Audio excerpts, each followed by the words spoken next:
What do you think that the US does better than Germany? Like food-wise or? No, in general. Food-wise. You're like, food. Let's talk about food. Food is like food is really the missing piece for me. I think if I could bring that part back with me, you would never see me go back.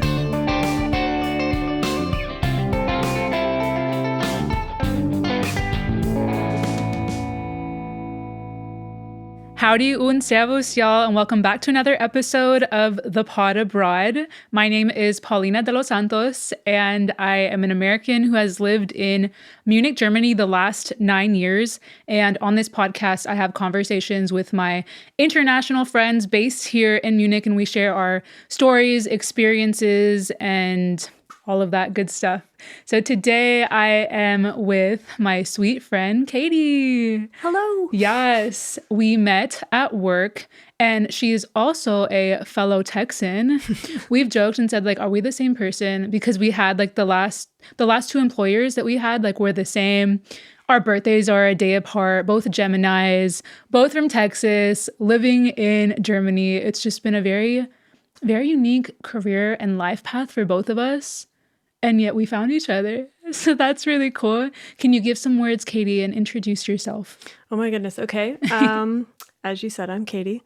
And so I have kind of an unorthodox path through my life here, but I'm very happy to have found myself in Munich and around such good people, including yourself. And yeah, it's been like a pretty crazy ride, I would have to say.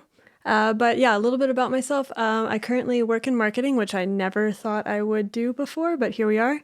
But I also have a history in working in a lot of other things like film in California, and I lived in Alaska for a little while, and played in a band, and I'm giving all the good stuff right at the beginning.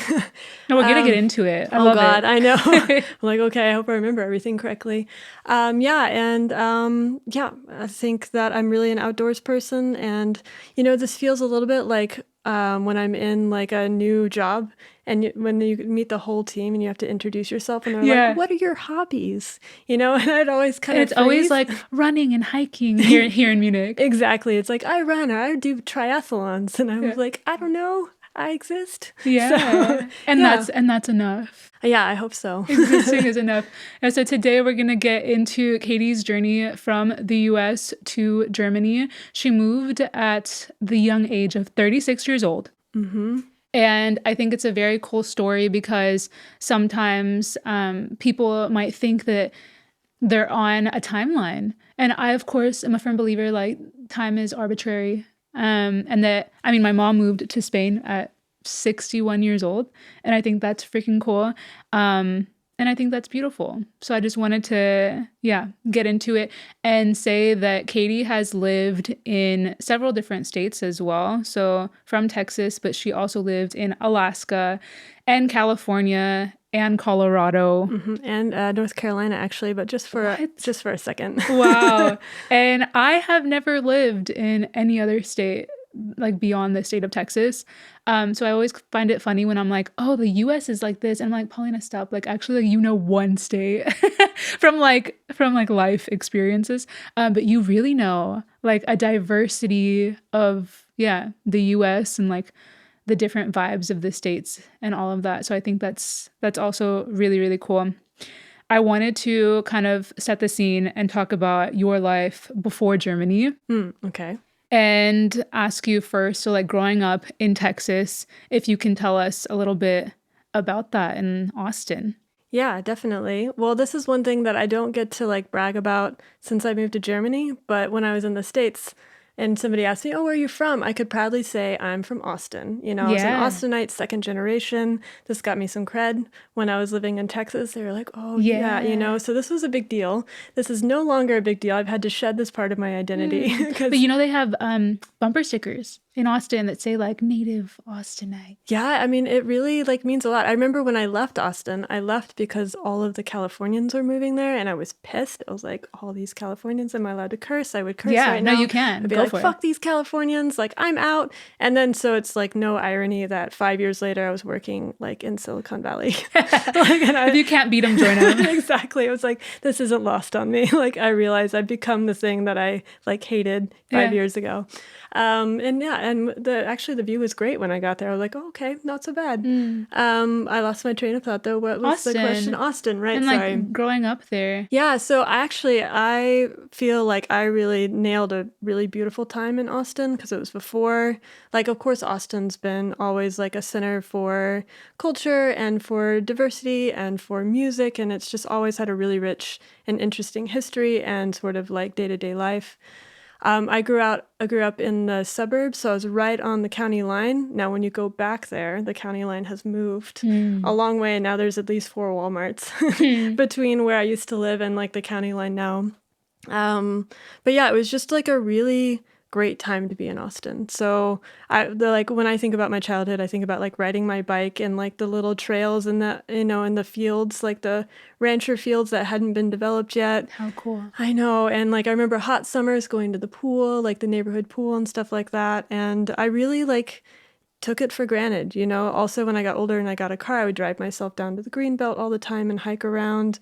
Just beautiful nature there, like nice pools to swim in, like Barton Springs.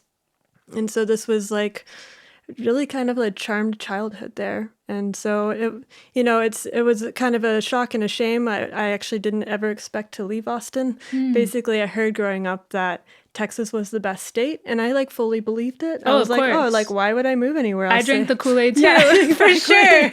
And so I never, like growing up, I was never yearning to be somewhere else. It was just Same. like, this is life. Like I'm going to be here forever. I'm going to do what my parents did and go to UT. My brother went to UT, and this is going to be my life forever. So it was, the way that things have turned out since then is a little bit of a surprise. Yeah. But you are like the face of counterculture and like going off the beaten path. Yeah, it's funny. I was not that way when I was like when I was a teenager. I followed all the rules. I did what I was expected of me. Like I was like very into the religious sort of vibes there as well. So it was like very just like into that sort of world and that sort of perspective.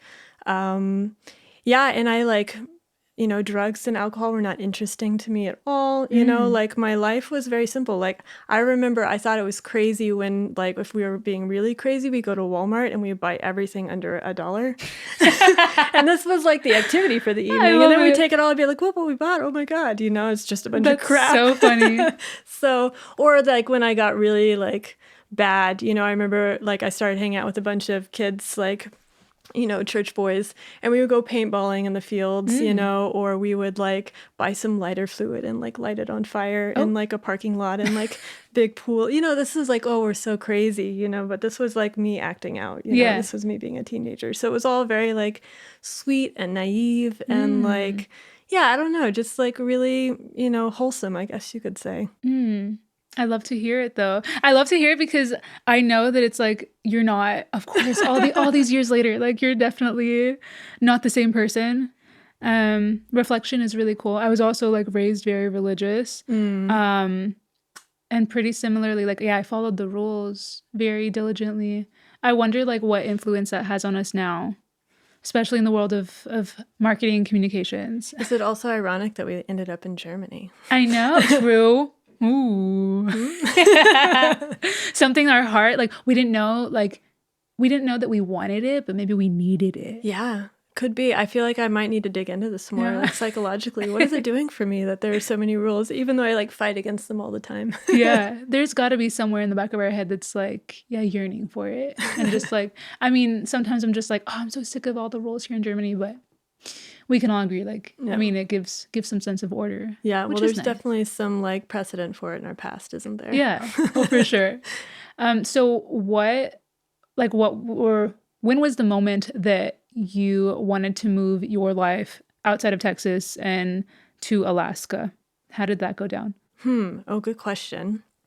Well, first off, my first moves were actually within Texas. And the first one was just kind of necessary in that I didn't get into the college that I wanted, into UT of Austin, for two reasons. One, I didn't go to class as often as I should. And so my grades weren't high enough. And so I was like, oh, I'll just transfer in. And, but then the next year they just stopped accepting transfers. So if I wanted to go to a college other than community college, I needed to, or university, as we say here. Yeah. Then I was going to have to move to another town. And as many people in their in their early 20s or like late teens, I followed a boy there, to the first place that I went, the first college that I applied to. And honestly, I hated it. I hated moving away from everything that I knew. I wouldn't leave my apartment. You went to Texas Tech, right? That was my third. So yeah, I think this is a really interesting transition, and I love to talk about this because I was like really not this person when I started. But yeah, so I moved to not Waco, where is Belton, Texas. Never heard of it. Christian university in Belton, Texas that I went to. And I again went there because I was following this boy from church there, and started taking classes. And we were like studying like the Bible and like studying theology and stuff like that. And this is where I took my first philosophy class, actually. And so I remember in this class we were like, it was like the intro to philosophy, those basic stuff that you could ever really like learn, And in my mind, I was just like, my mind was blown. I was like, this is what I've been looking for. Wow. So this was like one of my first big moments where I was like, I think the way that I see the world and like what groups that I identify with is changing. And that, of course, I don't want to get into that story of like leaving, that religious community. But oh my gosh, save it for another episode. Know, right? We can go through like all of our religious trauma leaving the church. I tried to be like a little bit like delicate around it, but it was not easy.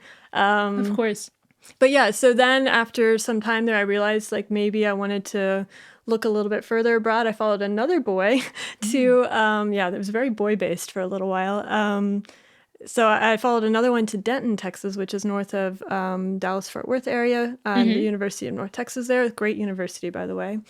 And started going to class there. And then the guy that I was dating was actually at Texas Tech. So at some point I went out there for a year and I did a year there. And then we moved back to University of North Texas again. So that's 1, 2, 3, 4, 5 moves, or I don't know, 4 moves, something like that. And that's just by the time I'm like 24 or 23. So, so moving, then I moved back to Austin at some point after I graduated, because where else are you really going to be in Texas? I checked all the other places out. I was good. Yeah. I had figured out by then what a jewel that Austin was, and I wanted to be back there. And basically, I started in the, working like a big girl job. And by the way, it was 2008. Since we all know my age anyway, then, I'll put it all out there. It was 2008, financial crisis. Nobody gets a job. I was working for like $30,000, $28,000 a year. I was commuting 45 minutes to an hour in traffic every day back and forth to this job. And I was like, guys, this is not it. Like, whatever you promised me about like adult life, I don't want this. Was 30,000 also low in 2008? Insanely low. Especially for Austin? Yeah. Because I thought you might have told me like, oh, that was pretty decent in 2008. Like, no, it wasn't. No. I was like barely making it, you know? And so with a degree. Yeah, exactly. And I mean, I actually had a pretty cool job for what I was doing. It was like working in basically an alternative study abroad program. So we were sending people abroad for anything but study abroad. So if you wanted to volunteer and like, so cool. With the elephants in Thailand, then we could help you set that up. Or if you wanted to like intern in Europe, we could set that up or something like that. So it was really cool. And it was like also like a little bit of a hint, because I was really looking abroad. I was still too afraid to move abroad at this point. I think I had 1 or 2 experiences studying abroad in college, and I just wanted to get home as quickly as possible. Really? Yeah. I did not like take to it at all. I was like, everything is weird and scary. Really? Wow. And, I remember liking Nutella a lot and being really confused, but I was basically afraid of everybody and everything. And I just like kind of didn't do much when I was here the first couple rounds. But I think it also like piqued my interest, Yeah. I was like, maybe one day I can go check it out again. But it was, again, still at this point in my life, not like like a goal or like a passion or anything like that. Like honestly, still very focused on just living my life in Texas. And then so getting to Alaska though, for me, Alaska is as close to leaving the United States as possible without actually having to use your passport. It's like, For sure. I mean, they even refer to the rest of the United States as the lower 48. 48. Exactly. You've heard it, you know. I have. And the reason I ended up there was basically, again, sorry, but like I had a breakup with a boy, and I quit this job that I had because I was just like, this is not interesting. This is not like I can make more money as a waitress. So I did. I quit and I became a waitress. I was like, screw this whole like what I'm supposed to do thing. It's not working out. I don't love it. I'm exhausted all the time. I hate like sitting behind a computer all day. I still do that now. But yeah, I was like, I'm not ready. I don't see why I have to do this.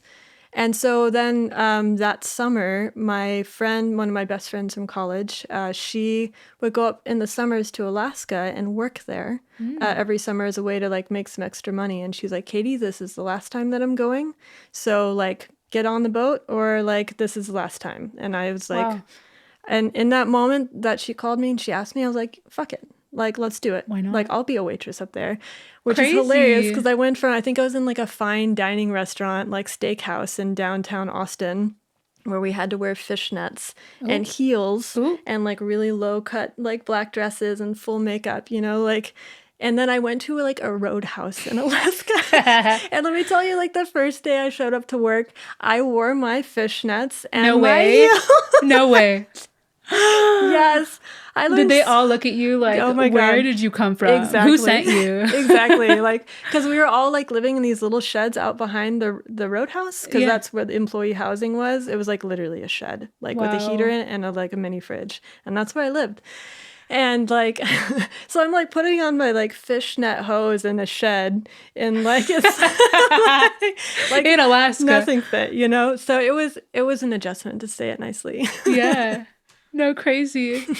And then, like, what was your time like in Alaska in general? How many years were you there in total? A little bit tricky because I left the first winter and then came back, but overall about 5 years. Yeah. Yeah, when you like smash it all together. I know you just say like the best things of Alaska. I love it. I love it there. Oh my God, it's still like my heart home, honestly. Yeah. Like I absolutely love it there. Yeah, so it was an adjustment, as I say, across the board. Like the weather was entirely different. I didn't know how to dress myself. I didn't know how to like operate within this like transient employee community. So there's, you know, the cool thing is I met all these people who were just seasonal workers. Yeah. And they were living like my dream life. Because what they would do is they would show up to these beautiful locations like Alaska, and then they would work for the summer and they just make all the money that they want. And then in the wintertime, they would either go like camping or hiking or whatever, you know, just kind of vagabonding around. Yeah. Or they would flip-flop it and they would do a winter season in like, you know, a ski resort and then take the summer off. And for me, I was like, this is it. Like, this is my life. This is what I want for myself. And yeah, so I really just started like trying to jump in and try to do that. And I think I really discovered my love of outdoors when I was there. So yeah, I did a lot of hiking. I kind of learned how to hike. I learned a lot about bears. I learned a lot about moose. I learned a lot about taking care of myself, what layers I'm supposed to be wearing, water filtration, all of these things. You know, I basically just learned how to like survive. And so this was really cool because I found it really empowering in a way. Like I did a lot of hiking alone too when I was there. So cool. So yeah, it was with like the bears. with the gosh. bears. It was like a master class in learning how to take care of myself. Yeah. Yeah. I love that. Have you ever seen the show Alone? I think that's what it's called.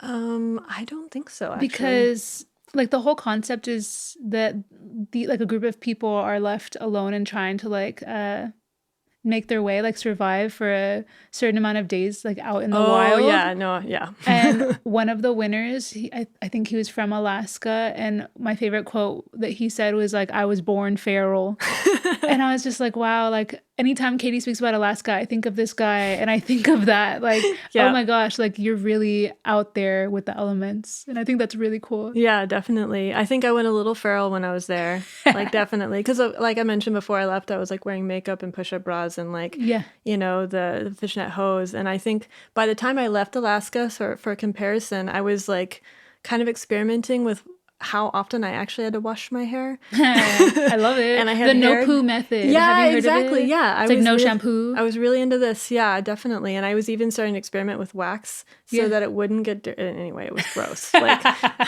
like I actually lived in a sauna building for a little while, so it wasn't even an actual like house. There was no bathroom. It was just literally a sauna that they had taken like the sauna piece out, and so I was living in there for 6 weeks or 8 weeks or so.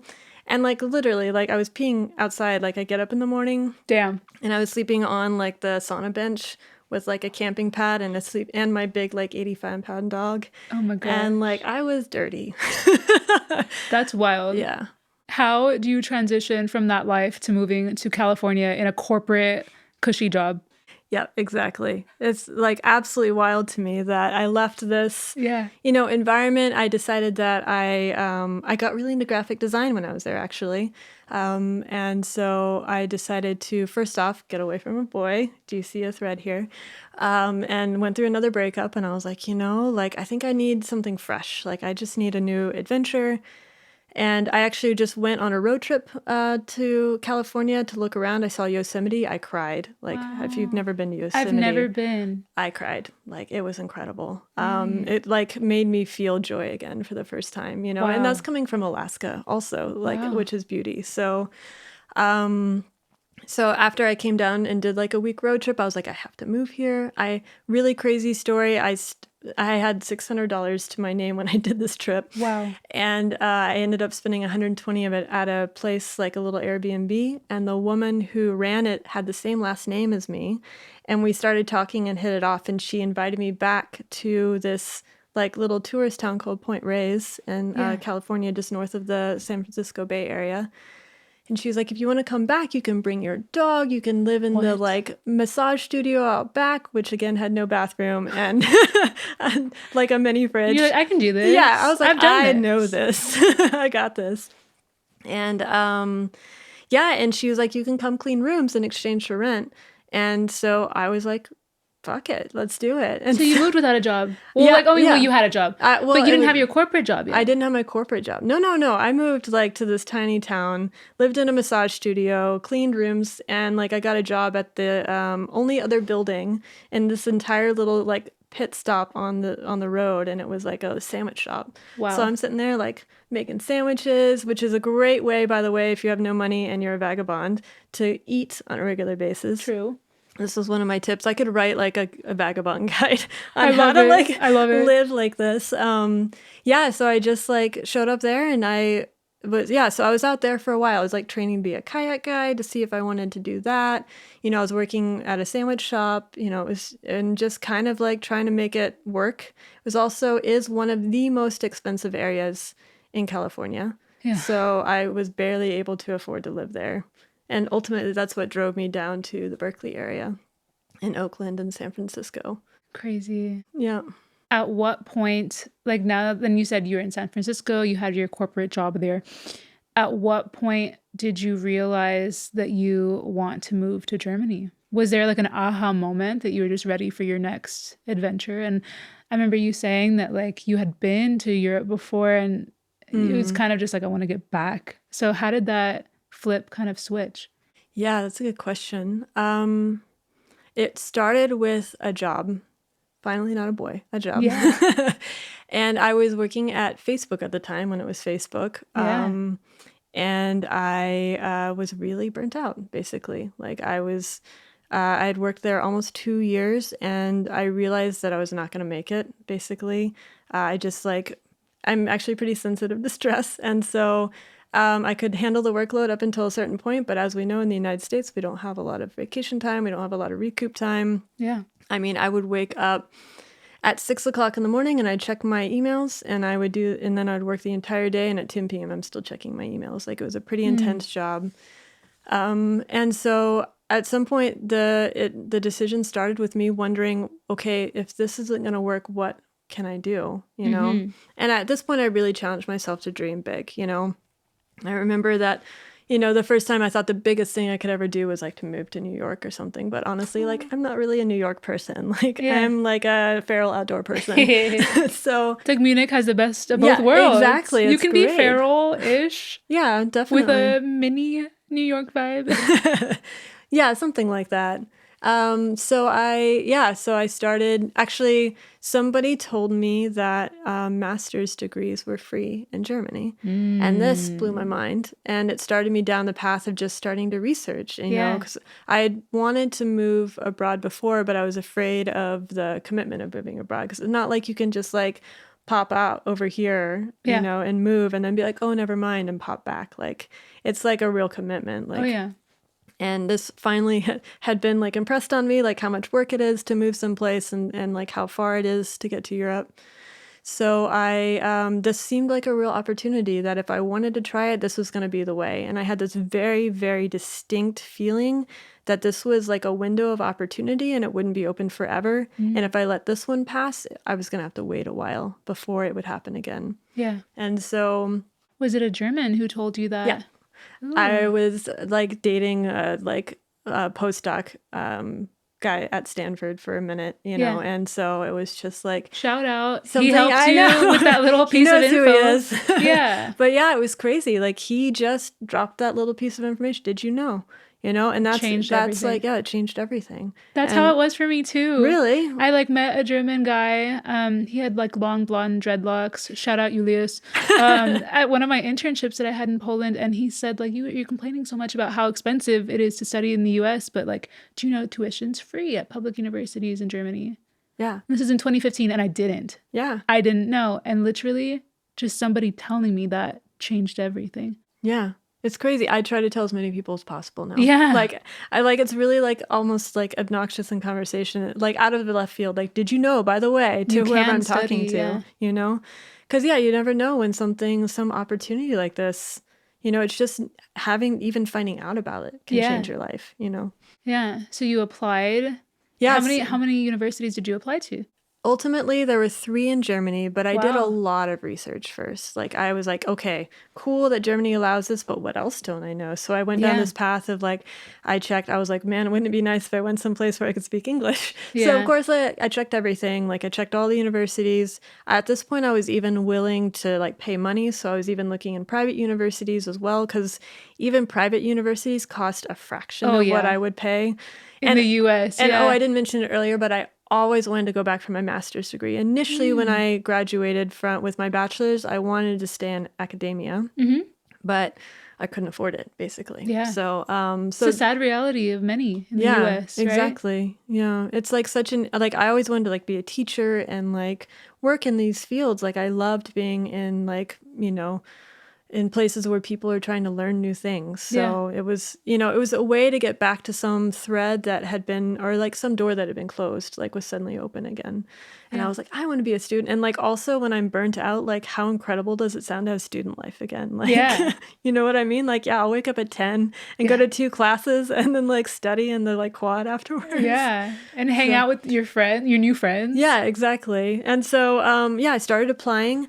And also when I started applying, it was right when COVID started. So this was like wild, honestly, to be like, you know, we've got a pandemic going on and I'm trying to move to another country. Like, what do you do? Unprecedented. Like, I have no idea how to handle this situation, how to plan for the future and all of this. So that was crazy to try and like move to another country, start a master's program during COVID. What were your impressions of your master's? It was in communications, right? Yeah, it was in global communications. Shout out to Uni Erfurt, by the way. You should spell that, or we put it in the comments. Erfurt. Erfurt, Erfurt. Shout out for their program that they have. They actually have 2 amazing programs there that's internationally focused. So they're trying to get international students in. Wow. There's one that is with the Willy Brandt School of Public Policy, and they're doing amazing work there, an amazing program for people who want to go into public policy, obviously. Mine was a communications program, which was actually focused on research, which is something I've never done. So honestly, like I had the interview for this program, where they call you and they want to learn more about you. I applied, and it was at 5 a.m. in California time. Crazy. And so like getting up at 4, I'm getting ready for this interview. I get on the call, and my future professor, he's like, "Wow, your face looks puffy. It must be early there." Opening No lines. way. Opening lines. So German. It's like he slapped you with that German And directness. I was like, that is correct. You're like, he's not wrong. Yeah, I was like, that is true. It is also very early here. And then the next thing he said was, "You're not qualified for this program, but your CV is so interesting, or your resume, that we wanted to talk to you anyway." And by the end of the interview, I was like got my approval to start the program. So it was like a big moment for me because it was my first choice program. I was really interested in it because the program is about, it's communications, but it's really focused on media, society, and politics. And it's this really incredible like intersection of conversation, and I think a lot of the people who graduate from this program go into politics and political communication. Also, a lot of people doing research on some really like hard-hitting social justice topics and stuff like that. I'm probably a little bit of the black sheep for going into like business communications and marketing. Like they're just like, "Okay, Katy, whatever." Yeah. But also with my pedigree, like it kind of makes sense. So, Yeah. but yeah, my impression was that, they do a lot of weird things. I'm sure you also had this experience. Like, what's up with the knocking on the desk? Like, Oh yeah, true. like, there's all these little things that would happen where I'd be like, "This is weird," For context, if any Americans watching this, like at university, I guess it's throughout Germany because that happened to me here in Munich, is that you're like at a lecture, and when the professor is done giving the class, everyone knocks on the wood, like the table, as like a thank you. That was funny. Yeah. So I think little quirks, right? Yeah, I think so much of my like university experience here is colored by the fact that was my first time ever being abroad, period. Yeah. I found myself confused a lot too with what I call like European English, where I was like, "Oh, I think I know what you mean by that," and it's just like what I learned was it's just like we just have a different way of speaking here. Yeah. And it's English and it's grammatically correct. I just would have never phrased it that way. Like now I use spontaneous like completely normally in a sentence. Like, "Oh, we'll spontaneously go." I would have never said that in my entire life. So there was that. And the other impression I had too, just again for the shout out to the program, was just like how smart and capable and like intelligent and interesting the people that I was with, and how like passionate and engaged they were. And really like how much I could learn. Like, I think the biggest thing that I learned is how much I didn't know and how much I just needed to like shut up a little bit and listen and like, that I don't need to like give my perspective all the time. Most of the time I just really needed to watch and learn and listen and observe. And that was really cool. That paid off, I think, the most. Wow. You came like in 2020 then, right? It's been about 5 years. Yeah. When you first came, did you have the full intention of like, oh, this is going to be a pathway to like a long-term life in Germany? Or were you kind of just like, okay, here's a 2-year little stint. Let's see what happens. I had in my mind that I would stay at least 5 years because I figured that's how long I would need. And also that's like what I do. Like I was in Alaska for 5 years. I was in California for 5 years. Yeah. Now Germany for 5 years, maybe longer. So I kind of had this idea that's how long I really need to like dig into a place and get to know it. And for me, this was just like the master's program was so perfect because it gave me a way to get my feet on the ground and to like be able to see if I could find my way and see if it fit without having to make like the full commitment of like signing up for a job and things like that. So and then once I got here, I was like, oh, actually, I'm going to need at least 10 years here so I can actually like do all the things that I want to do. Like I still haven't done even a quarter of the list of things that I want to do. I love it. So what's some outstanding things on that list? Oh my God, I still haven't even been to London yet or anywhere. Me neither. Oh, see? Okay. Twinsies. Again, here we are. I've been here 9 years. Yeah. I've never been to London in my life. Yeah, exactly. Not once. Yeah. Apparently my family's from Ireland. I've never been to Ireland. What? I'm dying to like go do some like canoeing or kayak trips in like Scandinavia. Like, are you Yeah. kidding me? Like, what a Through the dream. fjords. Yeah, exactly. One thing that I did get to do this summer that's huge for me is I got to do like a weeks long camping trip in south of France, which I So cool. cannot like recommend enough. I love it. Yeah, but there's like a million things I haven't done yet. I love that. Yeah. And the beauty of that is that I guess we have time because we live here. I mean, it's a beauty and a curse because we're like, we have time. Good point, actually. And sometimes I'm like, yeah, we have time. And then I'm like, wait. Then suddenly it's 9 years and you've never been to London. Yeah. But I think it's so cute how like some Americans have probably seen more technically seen. I mean, for like 48 hours, when they're like Americans are like, oh, 10 days, 12 countries, let's do this. Yeah. And I'm like, dang, I'm glad I don't have to relate, but I get it. Yeah. Like, I mean, everyone has different travel styles, and like when you don't have many vacation days in the US, like, Yeah, definitely. but there are so many people then who have probably technically seen more than we have, even though we live here. Yeah, yeah. It's just a different way of travel. Yeah, definitely. And actually, I thought about this too, because whenever I wanted to like explore someplace, I would just move there. So like I wanted to check out Asheville in North Carolina when we went on a short trip there. I was like, I love it. I want to spend more time here. And instead of scheduling a vacation, I just moved there and got a waitressing job. And this is like this was like my philosophy of like seeing places, because I was like, it's never long enough. Even when I was in the States visiting other states, it was never long enough for me to like really like explore. And so this was kind of like my way of being poor or not having a lot of money rather, and like, or being on a pretty tight budget and still being able to see things and experience things. And I just had to do it a little bit differently. Absolutely. Yeah. And sometimes it's like the unconventional way that is the most rewarding. Turns out I really like to like see like how unconventional it can be. Like to really stretch it. Yeah. I don't know where I picked this up, but I was like, these like rules don't work for me. So I'm going to find a little workaround, I love it. Yeah. So you moved from Erfurt to Munich. What are the things that what are the characteristics of Munich itself that have kept you here? Okay. Good question. I was going, it was funny because when you talked about moving to Munich, the very first thing that came to my mind was just my like first impression when I came here, which I'll quickly share and then answer your question. But I was just to keep in mind, I was living in Erfurt, which is like former East Germany. Very different. During COVID. So everything was closed for a year, and then I moved to Munich. Yeah. And honestly, the first thing I noticed were the cars. Oh my gosh. That's something so simple. Yeah, I was just like, wow, there's a really nice cars here. Like everything's like Porsches and BMWs and Audis, and that's definitely not the case in Erfurt. True. Or like in Texas where we're from, like it's just like those are fancy cars. Yeah, especially exactly. And I mean they are here too, but there's just like an abundance of them. Many. Yeah. This is a wealthy city. Yeah, there was the wealth. The first thing I noticed, like, man, Munich has money. I would not say that that's what kept me here, other than the fact that Munich has money, which means they have money for international workers. Yeah, there's opportunities. Exactly. So yeah, I think that's probably the biggest thing.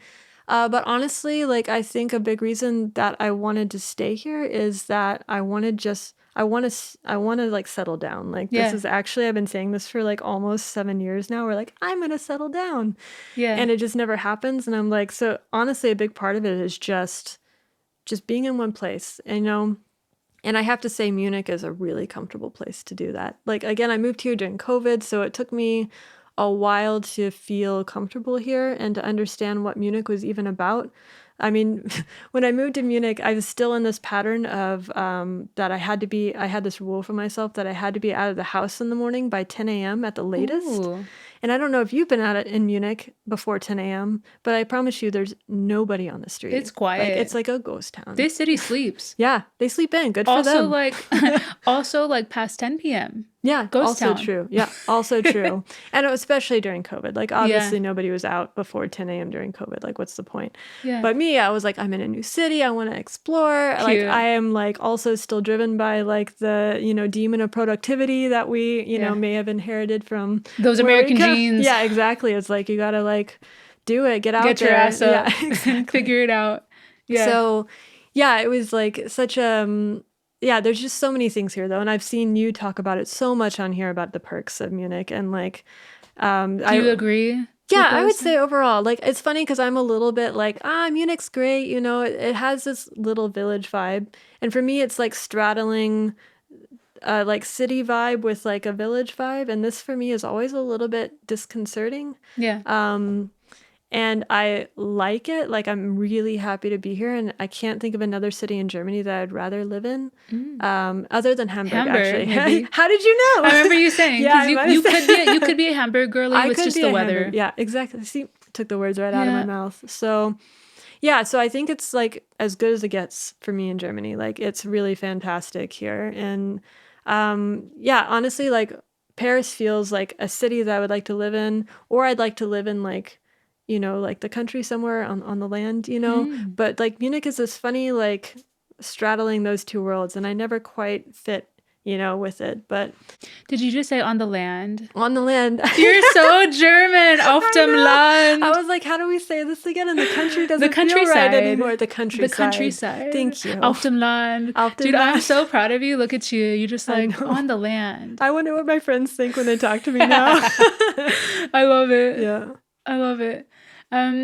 What do you miss? Like from your life in the US? I know it's been now 5 years. But what are the first things that come to mind of things that you long for back in the States? The grocery stores. Ooh. True, you came back and like once and you're like, the snacks Oh are my God. elite. It's unbelievable. Like, I mean, I know we come from a place that is just like the specter of consumerism, and Yep. that comes with all sorts of things that are like soul draining and like really bad for the earth. But I have to say, when I go into the store and there's like 18 different types of like bubbly water drinks that I can try, there's some part of like my American soul that's like, yay! Yeah. And the designs are all like badass. And the designs are beautiful. Of course, I am right now talking about like, or I'm thinking of when I'm talking about going back to like the Bay Area in California. Yeah. Like, they just like they just do it like all the way. It's the same in HEB, like yeah, in that's Texas. true. I do love the HEBs in Texas too, yeah. And also just like, yeah, the like variety of foods available. Like, if I'm willing to pay for it, I can get all sorts of things that I didn't even know existed at any time of the day. And this to me is exciting. Like, I've always been somebody that when I traveled to a new place, I go to the grocery store. I remember one time I was on one of these like cruise ships and we got off in Jamaica and I went to the grocery store and that was like the highlight of my visit, So for whatever reason, this is the one thing that I miss the most because they do it so well. What do you think that the US does better than Germany? Like food-wise or? No, in general. Food-wise. You're like food. Let's talk about food. Food is like food is really the missing piece for me. I think if I could bring that part back with me, you would never see me go back. Like, this is why I go back. Mm-hmm. Yeah, and also honestly, like the parts of the like natural beauty there is also pretty amazing. But also we have the Alps, so it's like apples and oranges, But I feel you, like with the food comment. People always kind of get offended when I'm like, oh, like the Munich food scene is like not it. And they're just like, oh, but you haven't been. I'm like, yes, I have. Like, and I've been here so many years. Going back to even to Texas, like Texas is not even as, I guess, like Texas is not on the level of food, I guess, as California and like California cities. Nevertheless, I mean, like you go to Houston and it's just so incredibly diverse. I tell people that like when you go get Indian food, like literally anywhere, it's made by Indian immigrants. The same for Vietnamese food or for Thai food or whatever. I don't know, like food from Nepal, like anything that you can possibly imagine. And like you get really authentic, incredible food. And that's something I miss. Yeah, I think one of the benefits too is that these people are making food from their like home culture, but they're doing it for other people also from that area. Yes. And so they're making, like, it's as if I would make like, like an American dish for you, you know? So that's one thing that I really find here is like, yes, of course, there's a wide array of options, but they've all been kind of tweaked for the local palate, Yeah. And this is, I think, what I find like is missing is like I miss this like really just like hard hitting. I don't know how to say it. Like the spices aren't great. Can I say it that way? Yeah, no, just say it. Spicing's not great. 100%. Yeah. Every time I come back from Texas, I'm like a spice trade little household here. Like I bring back so many spices from wherever I go to. Yeah. And in general, like I totally agree that you go to an Indian or a I don't know, even a Thai place here in Munich, and sometimes you don't know if it's actually going to be truly authentic, unapologetic, Mm-hmm. because they do cater for their target Yeah. audience, which is the palate of a German that is not acquainted like with spice. Mm-hmm. And that's hard sometimes. I'm just like, oh, like, Yeah. but give it to me real, please. Yeah. I like so deeply crave that. Yeah, the other thing that I really like too is that creativity, in food. Like, so a lot of times, like, I recently went back to Portland, and even when we're just talking about food, like, I like to be inspired and excited by my food. That's the sort of relationship I want with food. Like, I want to be like ecstatic to about to eat this thing, or to try this new flavor, or to like, oh, I've never tried this. What's this like? It's like an exploration. And this is also something that I really feel like the States does really well, is that they encourage and they have such a like just such a wide like creative like they just really go for it like 100%, and this is like, and also I think they really think about the user experience too, like Mm. the user experience of food. I don't think that that's like maybe a very like natural way to look at it, at least that I've had. The user experience of food that I've had here is different than what I've That's had kind. back That's very back in kind the to States. say. I try It's to be kind. different. It's different, and maybe it's just not as important here. Yeah. But for me, this is something that I love. Like, I love Yeah. it when somebody has thought about every step of my experience, even from taking like going and getting like a bubble tea, and Mm. like that they've given me like, oh, have you thought, you've never even thought about these options before, and oh, here's like a straw that's like compostable and it's got a nice paper thing and it crinkles just Mm-hmm. this way when you take it off, and you can sit in this like, I mean, oh god, I can hear myself, but like I can sit in this little like Instagram cute cafe Yeah. and play like a board game with my friend while I drink my tea, and it's just like it becomes an experience and not like a nutrition thing, and Yes. this is, yeah, for whatever reason, this like really gets my blood pumping. Like, I love it. So Yeah. that's, yeah, that's what I'm missing. I love that. How do you bring that here? Ugh, Like, I just leave. how does one year, like, you just take a flight I and go actually, experience it for okay, yourself? so like completely unsponsored content, but I Yeah. started getting HelloFresh boxes, Ooh. and this is helping me out a lot. Like, it's Yeah. kind of inspiring me again. They're sending me all the That things. creativity. Yeah, and somebody else is doing the thinking for me. And also, like, I go to the store and I just like can't think of anything anymore. So this is solving that issue for me right now. I do have also a lot of really nice cookbooks that Yeah. I haven't opened in probably 6 to 8 months, but that's also an option when I have that sort of like creative juice again. I love it. You're like, I don't go out to the restaurants that No. disappoint. No. Like, Yeah, you rarely. try to bring it Yeah. at home. Or I go to the south of France, because I tell you, Ooh. I was excited even about like French breakfast, which is like toast and yogurt, and I was like, this is so Wow. good. Even the So, staples. yeah, exactly. I love Yeah. it. What do you have to say? Some tidbits of advice, like for someone right now curious about leaving the US in their mid 30s?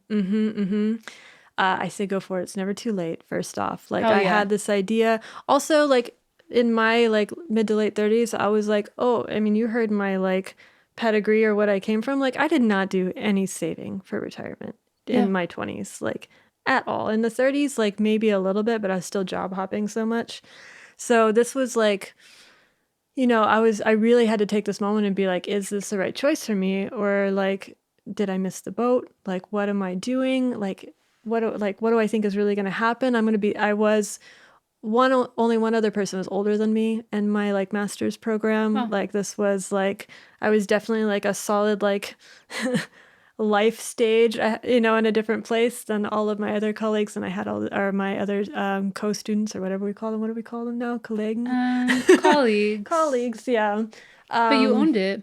Yeah, And you're like, I definitely. chose this Yeah. because I wanted to do this. I had a great time. It actually didn't end up mattering. Like, I really thought, only in like passing moments where I'd be like, oh, wow. Like, okay. Yeah, I've definitely like, when people are talking about getting their first job out of college, and I was like, haha, come here, honey. Like, let me tell you something. I got a lot of wisdom for Yeah, you. exactly. Yeah, but it really didn't actually seem to make much of a difference. And honestly, I think I was at a huge advantage for having so much work experience. This has actually been paying dividends. It just like opens doors. Thank God. Like I feel very lucky that I like whoops got a job at Facebook and whoops did these other things like because it really has made like an entire difference for me and like what opportunities have been available and things like that. But that being said, just showing up and being willing to just check it out and try.